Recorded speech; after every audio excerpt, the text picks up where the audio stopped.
Today I'm going to show you how to straighten a plastic front bumper, back bumper, or bar, whatever you want to call it, on a car. Most of them are plastic nowadays, and somebody shunts into that, it can leave a big dent in it, a crack in it, whatever. And they're really easy repaired. You know, I've seen people putting cars into body shops and you look at it and you think, really? You could repair that yourself? I'm going to show you how. You remember the Honda CR-V I've been fixing up? Well, the front bar on it, there's a picture up here, I hope, of what the bar was like when we got the car back here. And I'm going to show you how to repair that in this video, plus some other updates and other things that's happening. So yeah, let's roll with it.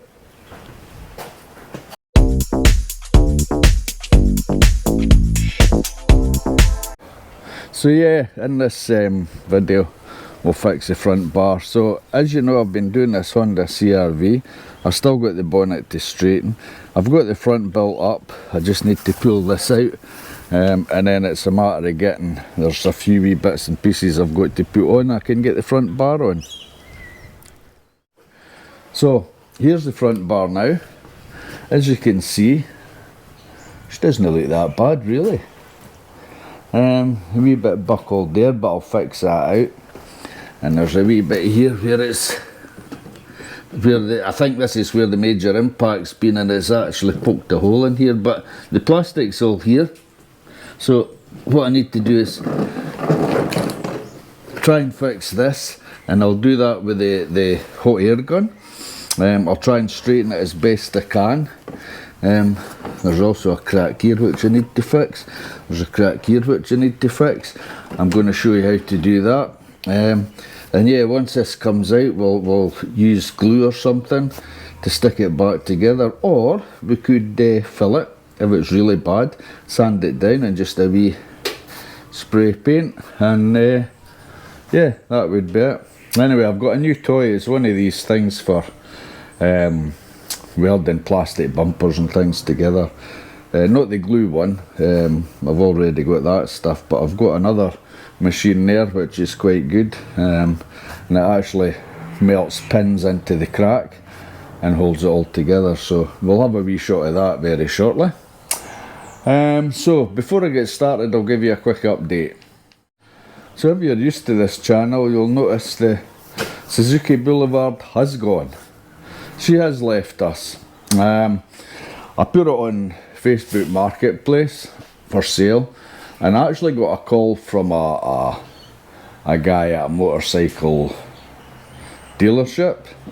They buy bikes and you know, they sell them, and he'd saw mine, so he gave me an offer for it, and it was below what I wanted, but I was still making money on it, and I thought, well, you know what, let's get it sold. So the guy came down, checked it over, took it for a run, says, oh yeah, he says, I'll give you that money. So that's that one sold. So next one I've got to try and get done is the scooter. I've just got the front of that mudguard to sand, and give her a bloody good wash. I need to put another headlight bulb in because that headlight is blown, and the back box, get that all finished, get it bolted back on, and she should be all good. And just in case anybody is new here and wondering what all the other bikes are, this one's a Kawasaki ZZR 250, just a 250. I bought her from the auctions. I'm not fixing her up to sell her, I'm keeping it. She's 30 years old, or she'll be 31 years old this year. So she's a classic bike, so I want to restore it back to exactly, or near enough exactly how it was when I first bought it. And then this one up here's GPX. I've been doing work on that, and I've kind of gotten halted with it just now. And this is my phaser. This was the phaser that had the full fairing on it, and I've taken the fairing off and just made it naked with a single headlight. But there's a few wee bits and pieces to finish on this. Like, I've got my new switch block now. I need to fix out that brake lever. I've got indicators to put on it and everything. Back panel, and also this where the handle's broken off. I've got all that. But that'll be coming up soon. The reason I've not done much lately is because it's so bloody hot. I mean, you know, most days it's hitting 30, 35 degrees. You just can't work out here and that. I mean, I know I'm under the shade in the carport, but bloody hell, when that tin gets up to 40 degrees, 50 degrees, 60 degrees, you know, just with constant sun on it, it's just too much. But once summer goes away and we get back into autumn again, it'll be nice and cool like today. It's only 25 degrees, it's really nice. A wee bit breeze going, so I can work in that. Anyway, let's go on with this front bar. That's what you came here to see. So if you have a bumper that's been all bashed like the one I showed you at the beginning, and you want to get it pretty straightened up, all you have to do is actually take it off. I took this off, this was crumpled, and like I say, the past while it's been 30 plus, and what I did was I laid this bumper out in the sun for days and days and days, and with the heat of the sun, these things actually return back to normal. They find their shape again. So most of that's just been done by leaving it in the sun, and it's regained most of its shape. So it's just these wee bits we'll have to do, but we'll go into that now. Okay, so what you need to do this is a hot air gun, a cloth. You need the cloth because when you heat the plastic and you need to push it straight, you need to do it with a cloth, not your hand, because it's burning hot. So here we go, let's try this. And of course you need a sponge full of cold water just to cool it, because once you let it go it could go out of shape again. So let's do this. Hot air.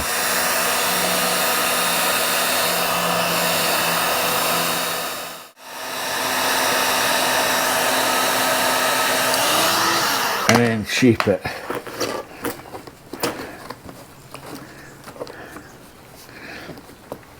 Once you've got it where you want it, cool it. As soon as you cool it, it holds its shape. Or at least it should.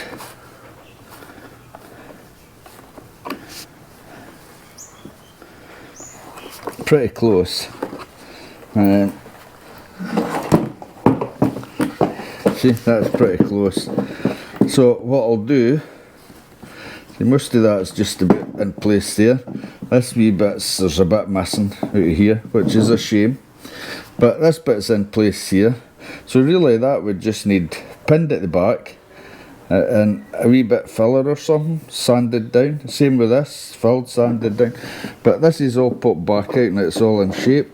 This bit here, and at this side, this needs to be pinned at the back in that position, and that's fine. That wee one here, I just need a wee bit of heat into that one, push that out, and a wee bit of heat on there, and that'll do them. But that's so I've bought this is it's like a plastic welder. I'll just plug it in. You plug it in, you heat it up, and you've got little metal. In fact, I'll show you the kit. That would be easier. So here's the kit here. You get the gun. That's now plugged in, and you get your pins. Hundreds of them in here. This will last me for ages. And what you do is you put your pins in the end here, tiny little holes, maybe.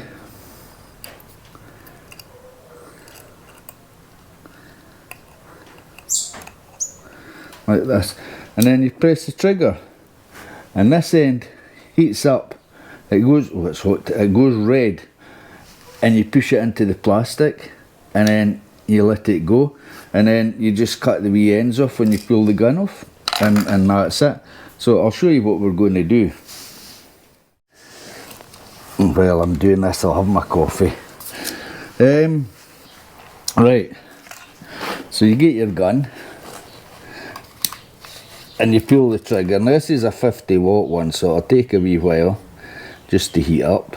You can buy the more expensive ones, which is hundreds of watts, and they heat up really quick. But this does the job. See, it's going blue. It'll just about go red, and you can push it in, oh, there you go, into the plastic, and then pull that out and just work your way all the way along.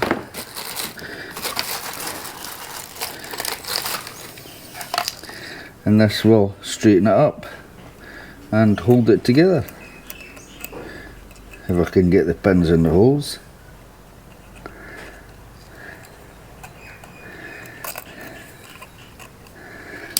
Get the next one up. So I'll push this into position and I'll put this down here and we'll see what it does. Good. Starting to heat. There we go, she's gone blue now.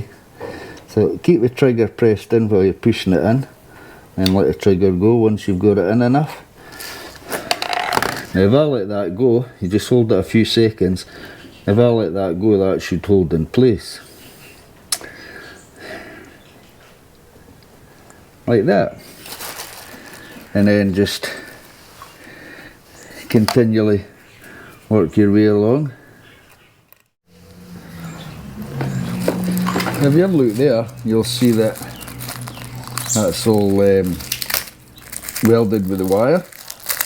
That'll hold it in place, and then all you do is you just snip these wee pins off. Oh wow. They give you a small pair of snips. I'll probably get my big ones into that. I mean, you don't have to clip them off, nobody sees this part, but it would be tidier, I would reckon. I can hear them hitting the fence, hitting the roof. So that's outside, the bit I've patched up, so I just need to buff that fillet and sand it down. There's a crack here and a crack here. I might just put a wee bit of filling in them and sand it down. There's these two bits here, I'll just need to push back in. I'll probably heat them up with the hot air gun and push them back into their place again.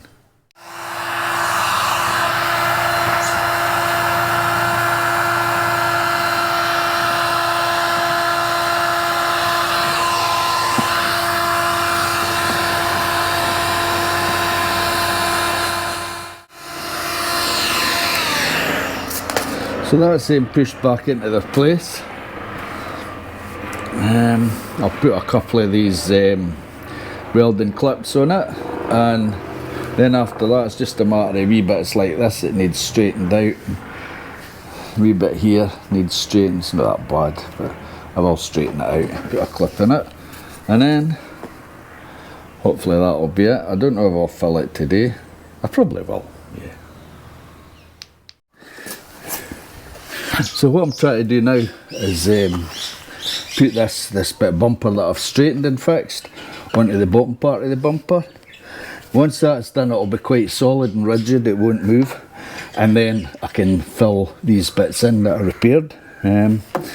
But try to get a lot of these clips in here. There's a lot of damage, but I'm getting most of it. It's just a matter of perseverance getting these clips in. If some of the clips are broken, I can always use a cable tie or something to help me, but I think most of it's going in. Well, I've popped the two bits together. I'm not going to fill it until I actually build the car up, but here's what the front looks like now. So on the left you can see the damage where the actual main impact was there, and in the middle. That side was pushed in, but luckily it's all popped back out. So I've got the frame underneath all done.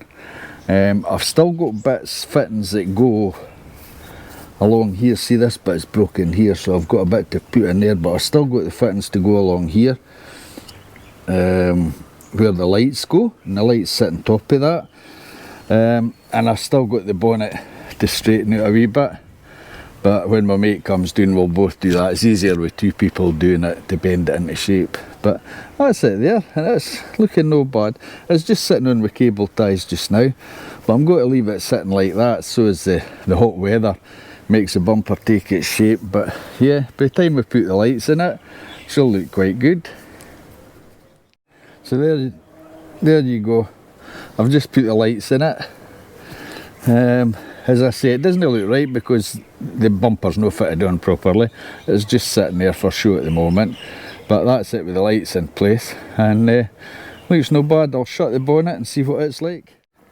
So there you can see where the bonnet's actually sticking up at each side. So what we'll do is we'll put the middle under a block and we'll just, with the weight, press weight on each side to bend that back into shape, and then a wee bit of panel beating on the top. And yeah, there's bits of broken plastic like on this grill, but that's no bad because we can easily fix all that, you know, fabricate it, glue it, whatever. But yeah, she's certainly looking a lot better than she was. So I think that's it from me today. It's starting to, I think it's about 28 now. It'll not get much warmer now because there's a nice breeze blowing, but it's just starting to get too hot. So yeah, so that's that done. Sitting across there quite happy. Big difference. But yeah, I reckon once these brackets come, if they come this week, I can have that back in the road by the weekend. Fingers crossed. Anyway, yeah, that's it. And I'll catch you later and we'll get back onto bikes again very shortly. See ya.